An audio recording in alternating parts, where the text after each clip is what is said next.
my 7-year-old grandson whispered to me when my daughter-in-law wasn't home. "Grandma, when you go on a trip, Mom is going to take me with her and Dad's 31 million pesos to escape from here." At that moment, I canceled the trip. Instead, I did something else. 3 days later, my son returned. But before we continue, check to see if you've subscribed to the channel and share in the comments where you're watching us from. We'd love to know how far our stories of revenge go. I carefully folded the emerald silk dress. My hands were shaking slightly from a mix of excitement and nerves. It was only a week before my closest friends and I were traveling to San Miguel de Allende. I looked at Guillermo, my grandson, sitting on the bedroom floor, focused on putting together a pirate ship model with Lego. The boy was barely 7 years old, but he already had that thoughtful air that was not typical of children his age.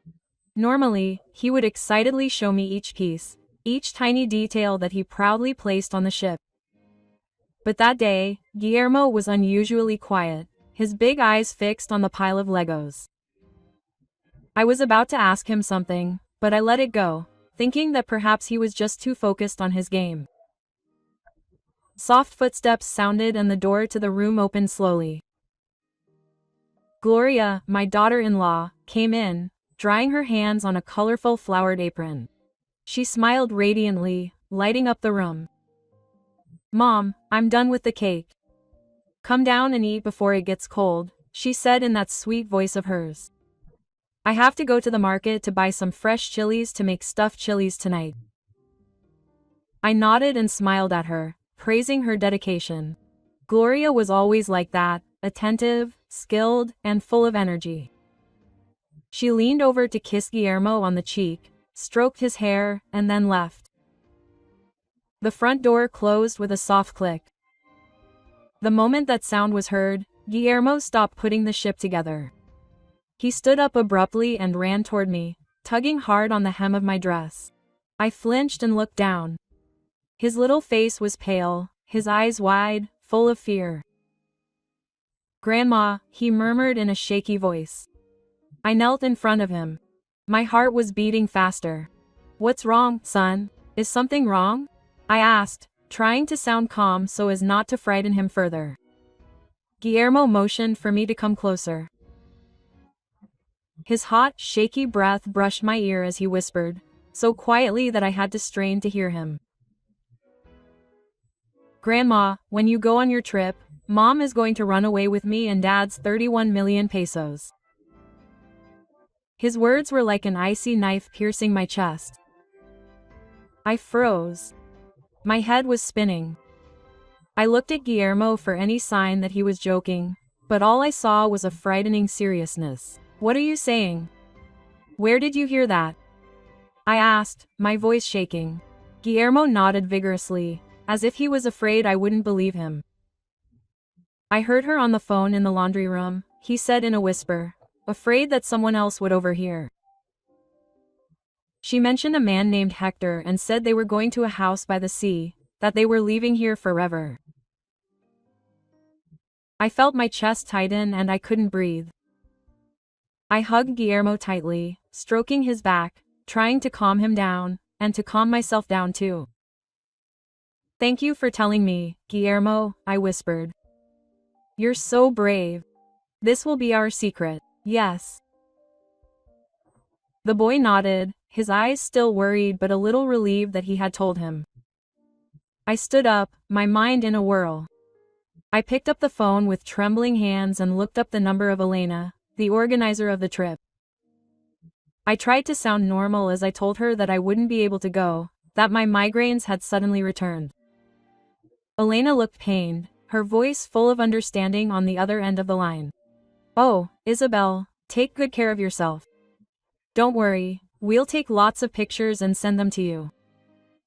I hung up, feeling like those long-awaited days of rest meant nothing anymore. That night I sat alone in my room with the desk light illuminating a family photo on the old wooden table. It was a photo of Raphael and me, when he was still alive, holding 3-year-old Francisco, both of us laughing under a jacaranda tree. Memories came back like a slow-motion movie being rewound. I remembered the day Francisco brought Gloria home for the first time. She entered the house with her eyes shining and a smile as soft as the spring sun. She spoke with charm. She knew how to make me feel good, from making me a cup of chamomile tea every night to noticing that my shoes were worn out and offering to take me shopping for new ones. I thought Francisco was truly lucky to have found a wife like that. I remember the day Francisco appointed Gloria as his executive assistant at Vargas Engineering, the company Rafael and I had built over a lifetime of hard work.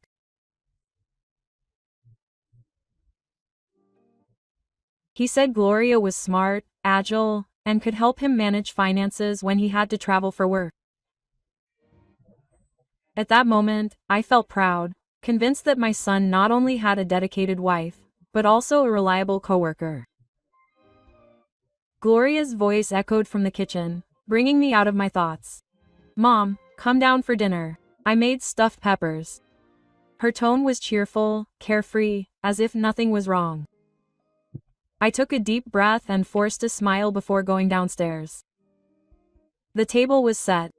The smell of stuffed peppers with cheese wafted throughout the room. Kitchen.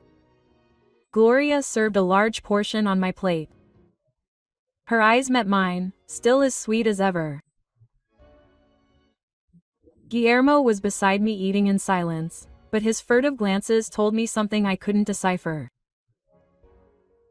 That night I lay tossing and turning in bed, unable to sleep. I waited until almost 2 in the morning when the whole house was silent and I got up carefully. My hands shook as I picked up my phone and opened the security camera app that Francisco had installed a while ago, saying it was to protect Mom. The blue light from the screen illuminated my face. I entered the password, but I got it wrong twice before I got it right. I went through the images one by one, the empty living room illuminated only by the streetlight, the kitchen in complete darkness, motionless as a painting. Finally, I stopped at the camera in the hallway on the upper floor, focused on the small family library, Raphael's favorite corner. In the dim light of the lamp, I saw Gloria's silhouette. She wasn't in the room, nor lying next to the pillow that Francisco used to hug while sleeping. She was hidden behind the bookshelf, right in the blind spot that she thought the camera couldn't reach. My heart was beating hard, as if it were going to jump out of my chest. I turned on the sound and her voice came out clear but soft, with a tone I had never heard before. Sweet, affectionate, almost melting. "My love, Hector, I miss you." That name struck me like a bolt of lightning. Hector Morales, the director of Morales Construcciones, the same man Rafael used to call the snake disguised as a partner. Our companies had been rivals for years, in bids, in fake alliances, in fake handshakes. And now that name came out of my daughter-in-law's mouth with an intimacy that made my blood run cold. "In 3 days, Francisco will still be at the Puebla construction site," Gloria murmured. "The plan doesn't change, we just have to get the money out of the investment fund and disappear. By the time he realizes it, it will be too late." I pressed the record button, shaking so hard I almost dropped the phone. The video captured every second, every word, proof that was impossible to deny. Pain mixed with fury, but I knew I had to stay calm. The next morning I woke up while the sky was still covered in fog. I looked at myself in the mirror, knowing that I had to act, to pretend that nothing had happened. When Gloria came into the kitchen, her smile still radiant, I told her that I had a coffee date with an old friend downtown who would be out all day. "Be careful, Mom," she said, her voice sweet and without the slightest suspicion. I nodded, faking a smile. But instead of going to the cafe, I took a taxi straight to the Vargas Engineering headquarters. The smell of old wood and papers in the office reminded me of the days when Rafael was still alive, when we built the company from scratch together. The receptionist, Sophia, was surprised to see me. Her eyes widened. "Mrs. Isabel, I didn't know you were coming today." I interrupted her firmly. "Sophia. Get me all the files for the Querétaro Bridge project and the contracts for the supply of materials for the last 6 months. Take them to Francisco's office. I locked the door to my son's office right now. I sat down in the old leather chair. I opened each folder, turned each page with total concentration. My eyes, although clouded by age, were still sharp as I reviewed each figure. And then I found the irregularities. A series of invoices for the purchase of steel from the company Aceros del Bajío, a name I had never heard of before, with prices 20% higher than those of our usual supplier. The excavator and roller rental contract indicated new models, but the serial numbers belonged to old machinery that was more than 10 years old. Worse still, a subcontracting contract had been awarded to a small construction company that I knew perfectly well was a subsidiary of Morales Construcciones. Hector's name appeared again like a ghost. Beneath all those fraudulent documents in the approval section was Gloria's signature accompanied by a cold note. Representing the director Francisco Vargas during his work trip, I pressed the edge of the desk. I felt my blood boil. This was not just a matter of money. Gloria was conspiring with the enemy to embezzle the company, to destroy the legacy that Rafael and I had built with a lifetime of effort. I looked at the photo hanging on the wall. Rafael was smiling with a look full of pride next to Francisco. Inauguration day of the first Vargas engineering project. Rafael, what should I do? I whispered as if he could hear me. At that moment, the office phone rang. The bell cut through my thoughts like a blade. On the screen appeared the name, Francisco. I felt a knot in my chest, as if my heart was being squeezed. I took a deep breath, trying to control my voice so as not to show my agitation. I answered in a shaky but calm voice. Mom is listening, son. Francisco, on the other end, sounded cheerful. He said that the work in Puebla was progressing well. How are Mom and Guillermo? The work in Puebla is going great. Maybe I'll be back sooner than expected. His voice radiated energy like a ray of sunshine on a cloudy day, but I couldn't share his joy. I took a deep breath, trying to keep my cool. I'm fine, son. Guillermo is behaving very well too. You keep working, don't worry. I couldn't tell him the truth over the phone. No, not yet, while everything was still so uncertain. I hung up, my hands still clutching the receiver. On my way home, I stopped at the family's favorite bakery and bought a box of freshly baked sweetbread. Done. I needed everything to seem normal, to keep up the facade, at least until I had more evidence. As I entered the house, Gloria greeted me at the door with her usual smile. You're not tired, mother-in-law. I've prepared dinner. Get some rest. Her gaze strayed to the documents she was carrying under her arm, the copies of the irregular invoices she had printed at the office. I smiled, pretending to be casual. Oh, they're just some old papers I brought to read, you know, stuff from a nostalgic old lady. She nodded, but I noticed her eyes were watching me appraising LY. My heart was pounding, but I kept smiling as I entered the kitchen as if nothing had happened. Dinner passed in tense silence, although on the surface everything seemed normal. Only Guillermo's voice broke the stillness, excitedly telling me about a soccer game at school, how he missed a penalty, but his friends consoled him with pats. I smiled and stroked her head, but my mind was elsewhere. Gloria kept serving me attentive food with a smile. Mom, try this piece of fish. It was just right. But every time her eyes met mine, I saw a strange gleam in them, as if she were trying to figure out how much I really knew. I answered in short sentences, careful not to let my emotions show. After dinner, when Guillermo had already gone to his room with his model pirate ship, Gloria appeared with a cup of chamomile tea and placed it in front of me. Take it, Mom. It will help you sleep better, she said in a soft voice, almost a whisper. She sat across from me, clasping her hands together with an air of doubt, as if she were weighing something important. Then, determined, she pushed a thick file toward me. "Mom, I need you to help me with this. Francisco called this afternoon. He says we need to complete the paperwork to guarantee Guillermo's estate before the end of the quarter. It's just a procedure, but it requires your signature as co-founder."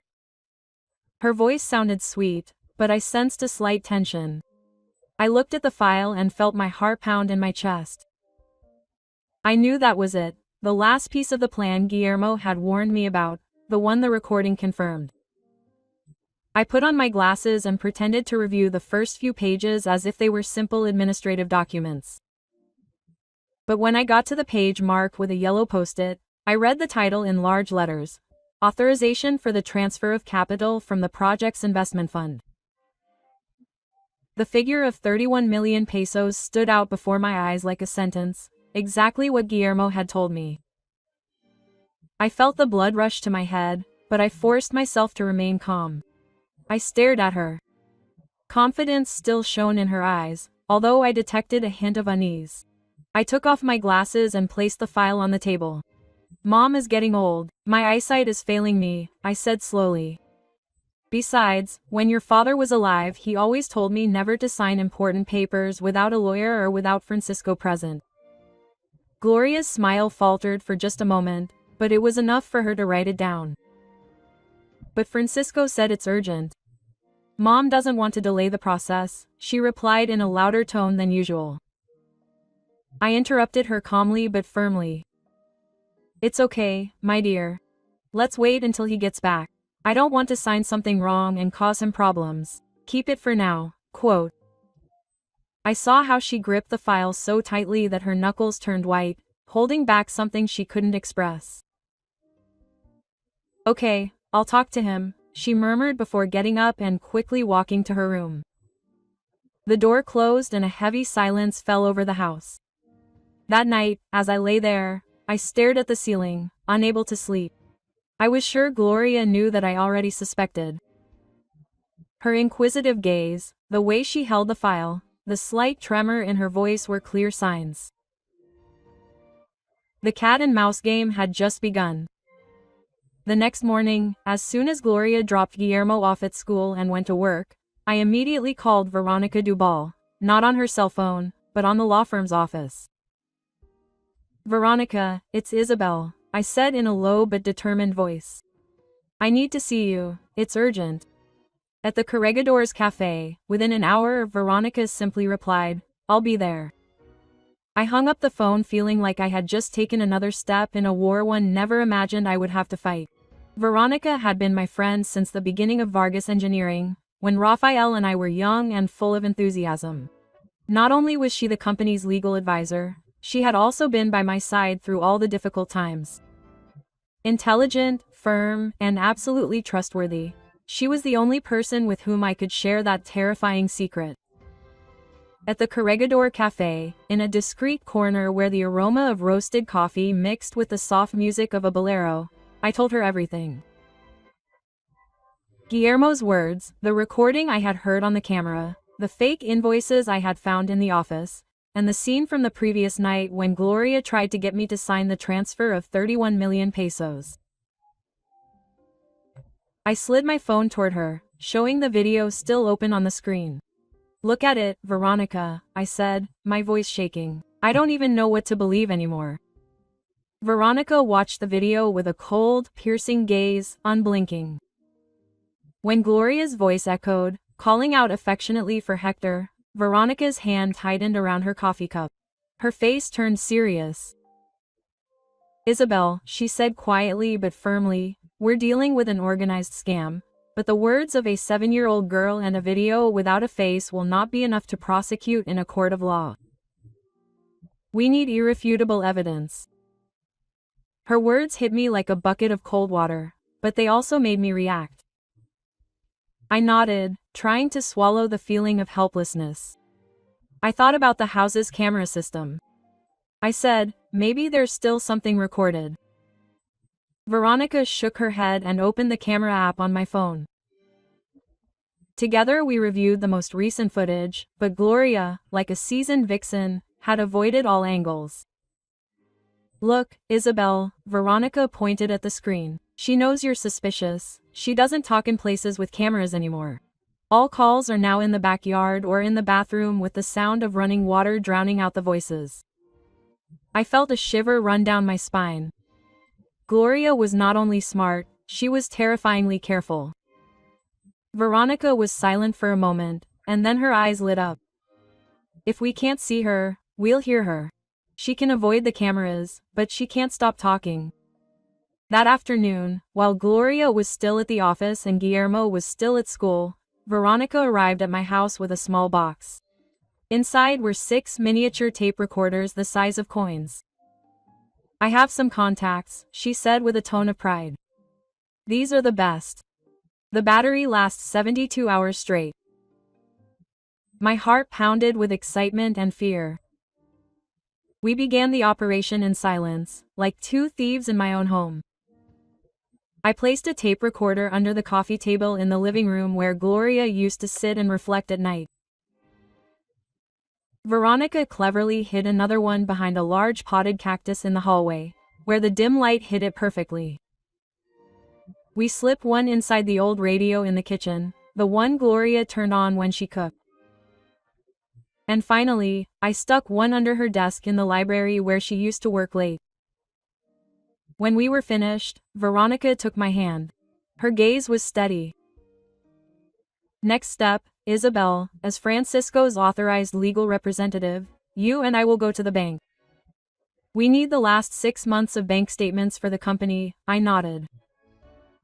At the BBVA branch on Zaragoza Avenue, we were greeted by Mr. Ricardo, the manager, an old acquaintance from the days when Rafael was still alive. He greeted me with a warm smile, but when he heard my explanation, his expression turned serious. Don't worry, Mrs. Isabel. We'll do everything we can to help you. He called a young employee, a girl named Anna, to assist us in reviewing the payment orders and credit agreements that Gloria had recently submitted. We sat in a small conference room, the atmosphere heavy with the sound of pages turning and keys tapping. Suddenly, Anna exclaimed, Mrs. Dubal, there's a difference. She placed 2 of Francisco's signatures side by side, one authentic from the original file and the other from the documents Gloria had delivered. Look at the stroke of the B in Vargas, Anna said excitedly. The real signature is firm, a little slanted, like a precise cut, but this one is rounder and more even, as if it had been drawn with care. It's an imitation, but very well done. Mr. Ricardo examined it carefully and then nodded. There's no doubt about it, Mrs. Isabel, this is a forgery. He immediately had the copies stamped as evidence, with a look full of compassion toward me. Don't worry, we'll work with you and Mrs. Dubal if this case goes to court. I nodded, although inside I just wanted to cry, not because of the money, but because of the betrayal. Gloria had used Francisco's trust, and mine, to weave a web of deception so elaborate that I found it hard to believe. When Veronica and I left the bank, we had in our hands a sharp weapon, the statements and proof of the forged signatures. Now all we had to do was wait for the fish at home to fall into the final net, the net of sound that we had set. The next 2 days passed in a suffocating silence. Gloria and I barely spoke, exchanging only short sentences about meals or Guillermo's schedule. The atmosphere in the house was so tense that it seemed like it could break at any moment. Gloria became strangely cautious. She walked through the house with soft steps, but her eyes scanned every corner as if looking for signs of betrayal, unaware that she was the real traitor. Once I caught her standing for a long time in front of the camera in the hallway, her eyes half closed and her face serious, as if she were trying to figure out whether it was recording or not. To keep myself from getting sucked into the spiral of suspicion and fear, I spent more time with Guillermo. I would sit with him on the living room floor, helping him finish his ego pirate ship, piece by piece, as a way of keeping my inner self calm. Grandma, I want this ship to have lots of cannons. Guillermo would laugh with eyes full of innocence. I would read him stories every night in a soft voice, telling him about adventures at sea. Guillermo's purity was the only strength that kept me going. Every time he hugged me, I would repeat to myself, "Isabel, you have to be strong." For him, for Francisco. The next morning, just as Gloria left the house to take Guillermo to school and then to work, I called Veronica. "Come right now," I said, my voice shaky but determined. "We have to check the recorders." Veronica arrived in less than half an hour with her laptop under her arm. We sat down in the library, Raphael's favorite spot, and began to dismantle the recorders one by one. My heart was beating hard, as if it wanted to burst my chest, while Veronica connected the first one to the computer. The first few audios were just meaningless noises, the turning of pages in the kitchen, footsteps, the television on the news. I began to worry, afraid that I had put them in the wrong place, afraid that Gloria had been too careful to leave traces. But then, when Veronica connected the recorder hidden under the coffee table, Gloria's voice sounded cold and full of irritation. "She didn't sign. I can't believe it, Hector. That old woman already suspects something." I tried to convince her, but she's very stubborn. I gripped the edge of the table, holding my breath.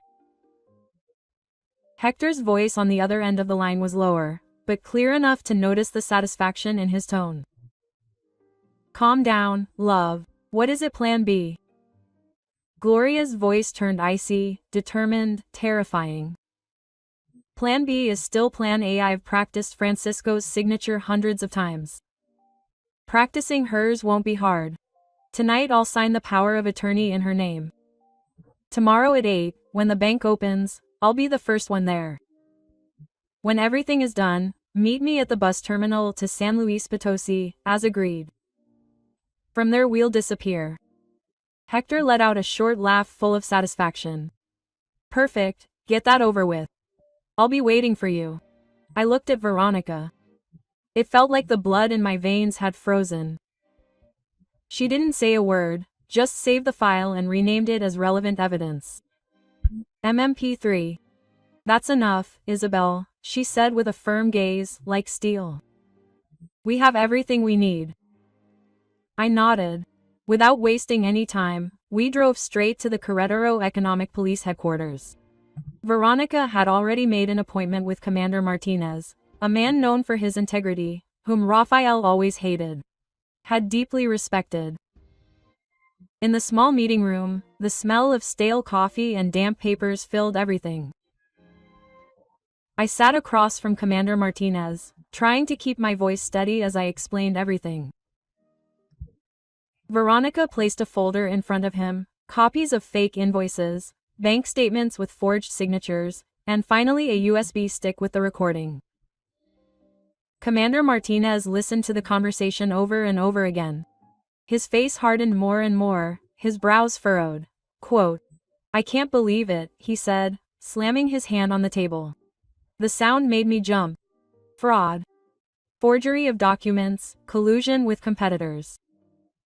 This case is big enough for us to intervene immediately." Veronica spoke in a calm but authoritative voice. "Commander, she will go tomorrow morning at 8 a.m. to the BBVA branch on Avenida Zaragoza.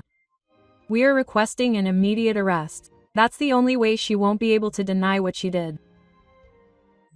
Martinez nodded with a determined look. "Okay. My people will be there from 7 a.m., both as bank employees and as clients. The transaction will be halted.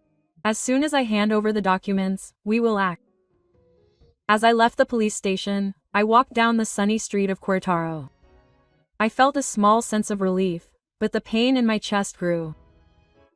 I was about to witness my family being destroyed. That night, as I sat in the living room, a message from Francisco appeared on my phone screen. "Mom, the play ended early.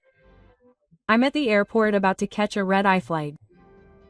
I'll land tomorrow around 7 a.m. and head straight home. Make me the chilaquiles I like." I read the message over and over again. Each word felt like a stab wound.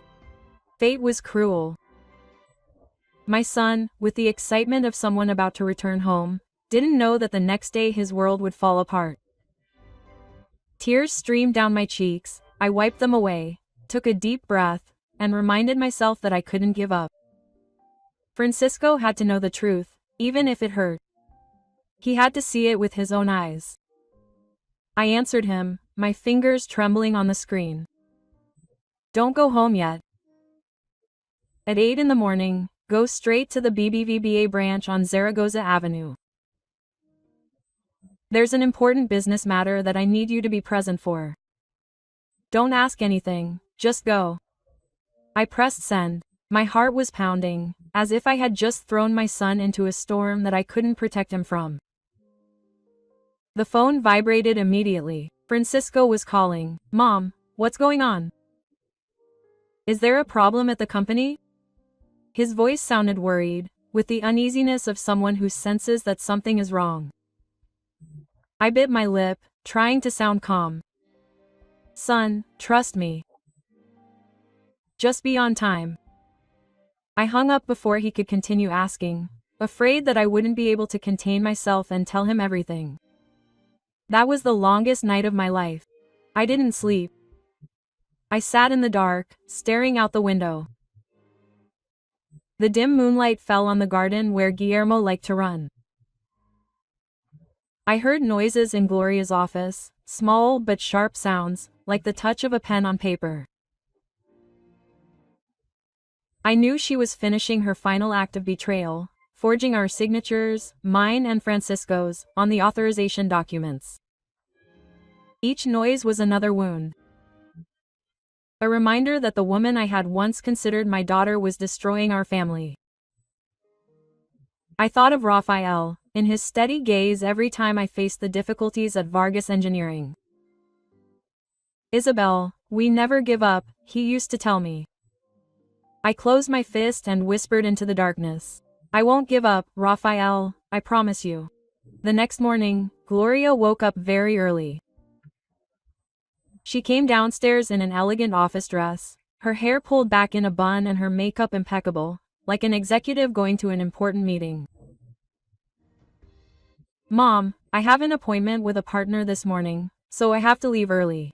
I'll have breakfast outside, he said in a friendly tone, but I saw his hands tightening around the bag. I nodded, forcing a smile. Take care, daughter. She didn't know that I already knew everything, that I had set up an invisible net waiting for her to fall into it. I had driven to the bank since 7:30. I parked in front of a coffee shop. Veronica was already sitting there by the window, her sharp eyes observing everything. Through the glass I saw several men in plain clothes who looked like ordinary customers sitting scattered around the bank. I knew they were undercover police officers placed there by Commander Martinez early in the morning. Veronica took my hand. Her voice was serious but firm. Today it will all end, Isabel. You did the right thing. I nodded, although my heart was heavy. Will it end? Yes, but at what price? A broken family, a child without a mother, a son who loses the love he believed in. At 8:05 sharp, Gloria's car pulled up in front of the bank. She came down holding a folder to her chest, walking with the confidence of someone who believes victory is in their grasp. I held my breath without taking my eyes off her through the glass. Gloria went straight to the priority service counter and handed the documents to a young employee. I assumed he was an undercover cop. He nodded, took the folder, and said something. Maybe he should give it to the branch manager for validation. I saw Gloria smile. A smile of triumph, as if she had overcome all obstacles. A few minutes later, the manager came out followed by 2 uniformed police officers. Gloria's face turned pale. Her smile disappeared. The arrest warrant was read aloud, clear in the silence of the bank. Gloria Vargas is under arrest for fraud, embezzlement, and forgery of documents. Gloria screamed, her voice high and desperate. They are wrong. They have no right to arrest me. These papers are legal. She struggled, trying to break free, but a female officer quickly handcuffed her. At that moment, a taxi pulled up in front of the bank. Francisco came downstairs still holding his suitcase, his face confused at the commotion. His gaze swept over the scene until it stopped inside. Gloria, his wife, was handcuffed between two police officers. I saw Francisco's shoulders tense as if his world had collapsed in a second. Their eyes met. For an instant, time seemed to stand still. I saw the confusion in Francisco's eyes, the desperation in Gloria's. Then, like a cruel fate, the folder in the people's hands fell to the floor. Papers flew all over the floor, just like his marriage was torn apart. Francisco stood motionless in the crowd. His suitcase slipped from his grasp and fell to the pavement with a thud. Veronica and I hurriedly crossed the street. My steps were quick but shaky. I put a hand on Francisco's shoulder, feeling his body shudder under my touch. He turned to me with eyes full of bewilderment, lost like a child without direction. "Mom, what's happening? Why, Gloria?" He couldn't finish his sentence, his voice breaking as if each word were a wound. I looked him in the eyes, holding back my own tears. "Let's go home, son," I said in a low, shaky but firm voice. "I'll explain everything to you." Veronica motioned to one of the nearby police officers, who helped us pull Francisco out of the curious crowd. The stares and whispers were knives stabbing me in the chest. In the car, on the way home, Francisco didn't say a word. He remained motionless, staring out the window, even though he knew he couldn't see anything, not the familiar streets of Querétaro, not the bright sun. His world had just fallen apart, and I, his mother, who had seen it all from the beginning, could only sit beside him, helpless in the face of his pain. When we got home, I prepared him a glass of warm water in the hope that the little bit of heat would calm his shock a little. Guillermo came running down from the top floor, shouting, "Dad!" Quote. The boy threw himself into Francisco's arms, unaware that his father's world had just collapsed. Francisco hugged him tightly, as if Guillermo were the only lifeguard in the middle of the storm. After convincing Guillermo to go back to his room to play with his pirate ship, I sat across from Francisco in the living room. Veronica sat next to me. Her gaze was gentle but firm, as if she wanted to give me strength. I took a deep breath and began to speak in a calm voice to hide the pain that was tearing me apart inside. I told her about Guillermo's whisper, about how the trembling boy had tugged on my skirt to warn me of his mother's plan. I told her about the midnight call I had heard through the camera. Gloria's sweet voice saying Hector's name. I told her about the fake invoices I had found at the company, the theater with the power of attorney documents, the small recorders that Veronica and I had hidden throughout the house, and finally, the plan to catch them that very morning. I showed her the evidence, copies of inflated contracts, bank statements with forged signatures, and finally, I played the recording on my phone. When Gloria's voice sounded cold and determined, talking about the plan to cheat on her husband and run away with Hector, Francisco lowered his head. His hands clenched into fists, trembling. She didn't sign. I tried to convince her, but she was very stubborn. Gloria's voice on the recording was like an icy blade. Francisco's tears fell to the ground one by one, silent as the fragments of his broken heart. He didn't cry out loud, he just let the pain come out silently, like a dam that breaks under too much pressure. I wanted to hug him, to wipe away his tears, but I knew that nothing could ease the pain of betrayal. Francisco had loved Gloria with all his being. He had trusted her without hesitation, and now that trust had been trampled mercilessly. Veronica spoke in a soft but firm voice.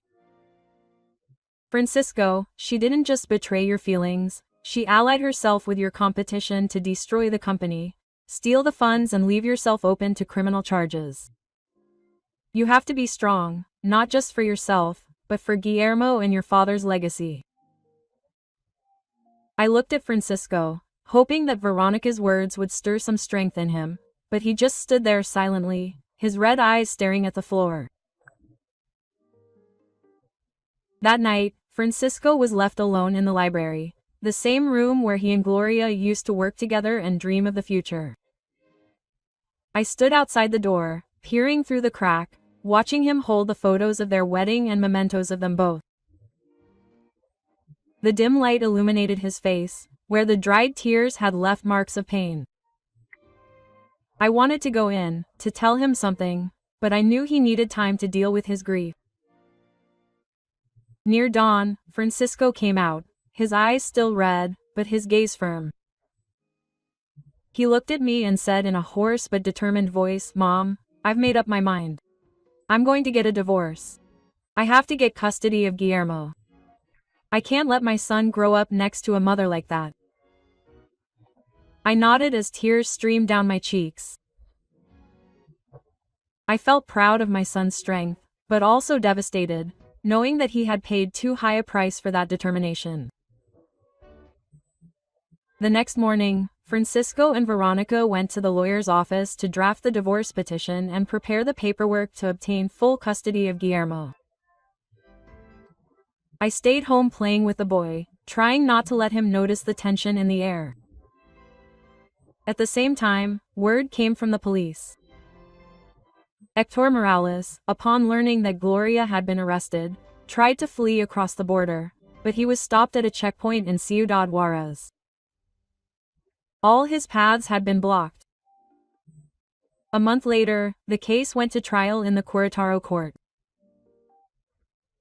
The courtroom was packed, stifling, amid a constant murmur of voices, journalists, people from the construction industry, and onlookers. The scandal between Vargas Engineering and Morales Construction had become a topic of conversation throughout the city, like an ink stain spreading across my family's name. I sat in the front row next to Francisco and Veronica, trying to keep my face calm. Gloria and Hector were in front of the podium just a few feet away from me, but they seemed to belong to another world. Gloria was gaunt, her hair disheveled, and there was no trace of the elegant woman who had once entered the bank with such a haughty air. Hector, in his disheveled suit, looked like a man who had lost everything. Gloria didn't dare look our way, her eyes fixed on the floor, as if she wanted to avoid Francisco's gaze. I glanced at him and saw his shoulders tense, his hands clenched on his thighs. He didn't say a word, but I knew that a storm of pain and rage was raging inside him. Veronica, as the legal representative of Vargas Engineering, stood up. Her voice was firm, sharp, like a knife in the air. She presented each piece of evidence with frightening precision: copies of fake invoices, bank statements with forged signatures, and the recording that she and I had obtained. When Veronica played the audio, the room fell silent. Gloria's voice was cold and determined. "Tonight I will sign the last part of the authorization with your signature. Tomorrow at 8, I will be the first to arrive." I saw Francisco's shoulders shake slightly, as if each word was another stab in his heart. Gloria's defense attorney stood up, trying to argue that she was just a victim, that Hector had manipulated and coerced her. My client acted under duress, without full awareness, influenced by the defendant Morales, he said in a convincing voice. But the prosecutor quickly dismantled his argument. He brought up the contracts and invoices that Gloria had signed months earlier, when the escape plan did not even exist. This was not an impulse, the prosecutor emphasized, pointing to the documents. It was a series of deliberate, prolonged, and carefully planned acts. The lawyer's words faded weakly before the avalanche of evidence. The last piece of evidence was presented. The authorization file for 31 million pesos with the forged signatures of myself and Francisco. A handwriting expert took the floor, showing his detailed analysis. The handwriting on the document shows clear differences with the authentic signatures of Mrs. Isabel and Mr. Francisco, he explained, pointing to the enlarged graphics on the screen. This is an intentional forgery carried out with meticulous preparation. I looked at Gloria, saw her face bowed, her shoulders trembling. Hector, by her side, no longer displayed the arrogance of a criminal mastermind. Faced with irrefutable evidence, Gloria and Hector finally admitted their guilt. The blow of the judge's gavel resounded sharply and firmly. Hector Morales, as the mastermind and with a long criminal record, was sentenced to 6 years in prison. Gloria, as an accomplice, received a sentence of 4 years for fraud and forgery of documents. When the police took her away, Gloria suddenly turned around, looking with a look at Francisco. In his eyes I saw regret and desperation, a silent plea. But Francisco only looked away coldly, his eyes empty, as if the love he once felt for her had died that day at the bank. I took my son's hand, squeezed it gently, but he did not respond. I knew his heart was now nothing more than a pile of ashes. As he left the courthouse, Francisco said nothing. He walked like an automaton with his gaze fixed on the wax. Veronica patted me on the shoulder and whispered, "Isabel, you did the right thing." Justice was done, but justice, no matter how ruthless, cannot heal the scars we carry inside. When he returned home, Francisco threw himself into work, as if it were his way of healing. He worked day and night, restructured Vargas Engineering, broke all the shady contracts and met with partners to rebuild trust. The company after the storm slowly began to get back on its feet, but I knew that Francisco no longer did it out of passion as before. He did it to forget, to avoid facing the pain. Guillermo continued living with us. His laughter was the only light in a house now filled with silence. But every time Guillermo asked about his mother in that innocent voice, "Grandma, when is Mom coming back?" all I could do was hug him and tell him that his mother had had to go on a faraway business trip. I didn't know how to explain to a 7-year-old boy that his mother was in prison, that she had betrayed her family. I tried to make up for it with adventure stories and afternoons playing with Lego. But I knew that this pain would stay with us for a long time. 4 years passed in the blink of an eye. Our house had finally regained some peace, although not the fullness of before. I sat in the living room armchair, looking out over the garden where the Querétaro sun shone through the jacaranda trees. Guillermo's laughter echoed from the backyard, where he played soccer with Francisco. Francisco had completely changed. His old weakness and naivety had disappeared, giving way to a mature, determined, but quieter man. He ran Vargas Engineering with a dedication he had never had before, as if work were the only way to avoid drowning in painful memories. Under his leadership, the company not only recovered, but grew with strength, winning major national projects, from highways to public works.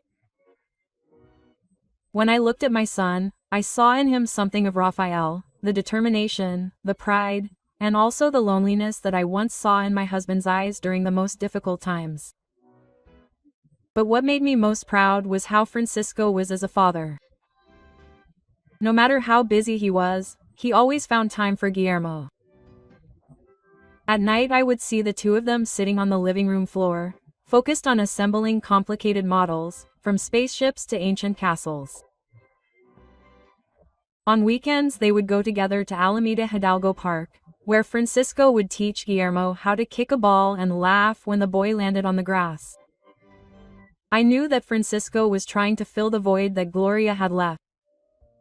Guillermo was already 11 years old, taller and smarter than I imagined. He no longer asked about his mother as much, but I knew that she still had a hole in his heart. A year ago, Francisco and I sat down with him, carefully choosing each word to explain to him a part of the truth. "Your mother made a mistake," he told him. Francisco in a low but sweet voice, "and he needs time to correct it, but your grandmother and I will always be here with you."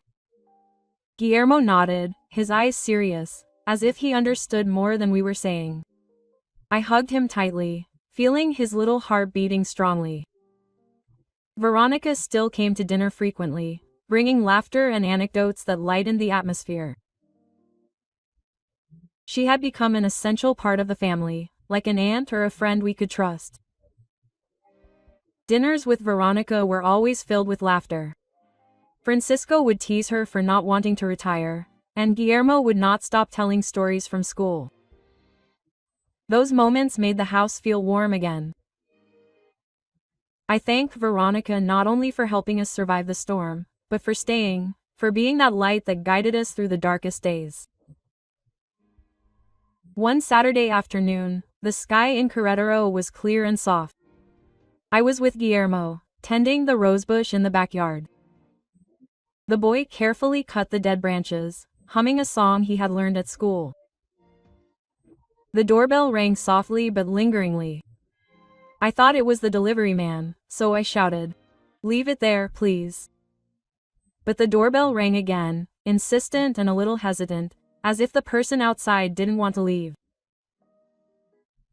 Puzzled, I wiped my hands on my apron and walked toward the entrance with a slight unease in my chest. In front of the gate was a woman. She was thin, her skin tanned by the sun. Her black hair that used to be long was now short, plastered to the nape of her neck.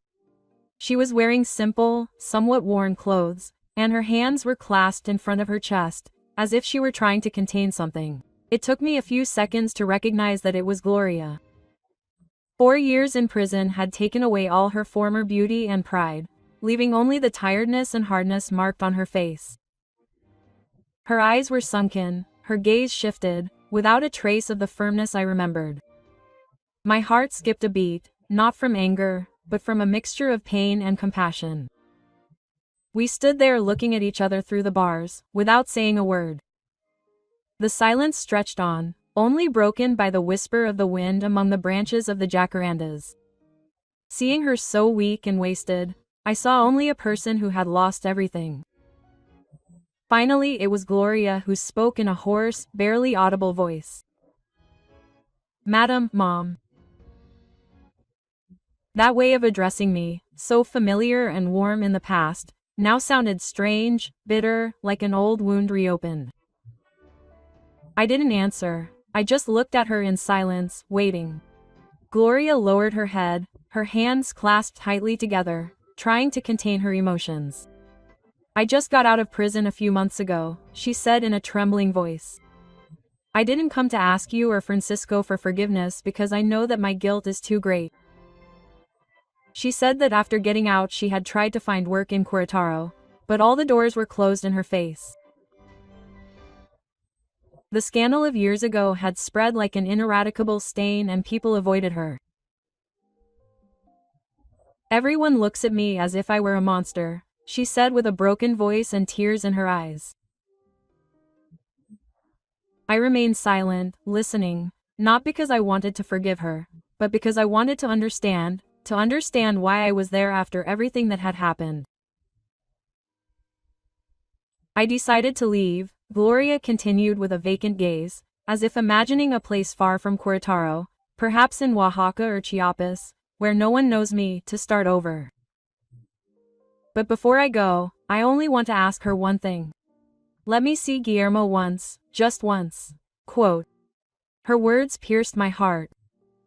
I looked into her eyes, searching for any sign of deception, but I only found desperation and genuine pain. For an instant, I saw again the young woman who had once come to my house with a bright smile and eyes full of hope. I took a deep breath and entered the house with a heavy heart. "Guillermo, come with Grandma for a moment," I called out to him in a trembling voice. Guillermo ran from the garden with his hands still stained with dirt, looking at me curiously. When he saw the woman outside the gate, the boy instinctively hid behind me. Gloria fell to her knees, tears streaming down her face, her voice breaking. "Guillermo, I'm your mother."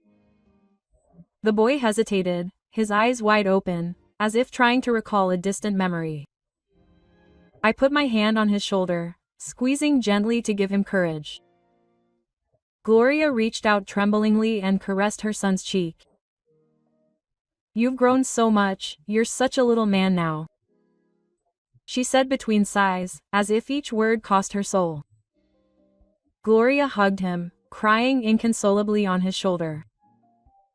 Guillermo, somewhat confused, remained still for a moment, but then, as if by a miracle of kindness, he put his arms around his mother and patted her gently on the back. That gesture, so tender and full of compassion, squeezed my heart. The boy didn't say anything, he just stood there hugging his mother as if trying to understand what had happened. I watched that scene with a heavy heart. Although Gloria had caused so much pain, Guillermo still felt compassion for her, something I wasn't sure about to do. After a while, Gloria let go of Guillermo and quickly wiped away her tears. She stood up, bowed her head deeply in front of me, and said in a trembling voice, "I have nothing else to say, just thank you. Thank you for raising my son too." I looked at the woman who had once torn my family apart and now seemed so fragile, so sad. The anger I had felt long ago had faded, leaving only a deep sorrow, like a scar that never heals. I took a deep breath and spoke to her in a soft but firm voice. "Go, Gloria. From now on, live decently and be responsible for yourself. That is the only way to redeem yourself." She nodded. The tears continued to flow, but she said nothing more. She turned and left. Her small, wobbly figure disappeared into the jacaranda trees at the end of the street without looking back. Guillermo stayed by my side. He held my hand tightly. His warm little hand trembled a little. He looked up with clear eyes, but they were filled with a sadness I knew I couldn't erase. "Grandma, is Mom ever going to come back?" she asked quietly, as if afraid that the answer would hurt him. I looked toward the distant path where Gloria had just disappeared. I didn't know what the future held, or if it could truly change, but I wanted to plant a seed of hope in my grandson's heart, even if it was just a tiny ray of light. I knelt down, stroked his head, and smiled tenderly. "If one day your mother truly changes and decides to live well, then it can be, son. It can be, quote." Guillermo nodded, and his eyes sparkled a little, as if my words had ignited a spark of hope. I took his hand and led him to the backyard, where the rose bushes were still blooming. The wind blew, carrying a sweet scent, like a reminder that despite the scars, life still has beautiful moments that deserve to be cherished. In this life, there are wounds that never heal, but there are also scars that remind us that we managed to survive. I understood that forgiving is not forgetting, but letting go of the weight of the heart in order to move forward. From my own story, I learned that trust is the most valuable thing in any relationship. Once betrayed, it can never be the same again. But we must still learn to face the truth, maintain a clear conscience and dignity, even when everything around us is falling apart. Because in the end, the harshest punishment is not dictated by a judge, but by our own conscience. I hope Gloria understands this and that Guillermo grows up knowing that although life can be cruel, kindness and honesty are the only lights that help us find ourselves. The story you just heard has changed names and places to protect the identities of those involved. We are not telling this to judge, but in the hope that someone will listen and reflect. How many mothers suffer in silence within their own homes? Sometimes I wonder, if you were in my place, what would you do? Would you choose to remain silent to keep the peace? Or would you have the courage to face everything to recover your voice? I want to know your opinion, because each story can become a candle that lights the path of another. God always blesses, and I am sure that courage will lead us to better days. Now, at the end of the video, I'll leave you with two of the most beloved stories on the channel. I'm sure they'll surprise you. Thank you for staying with me until this point.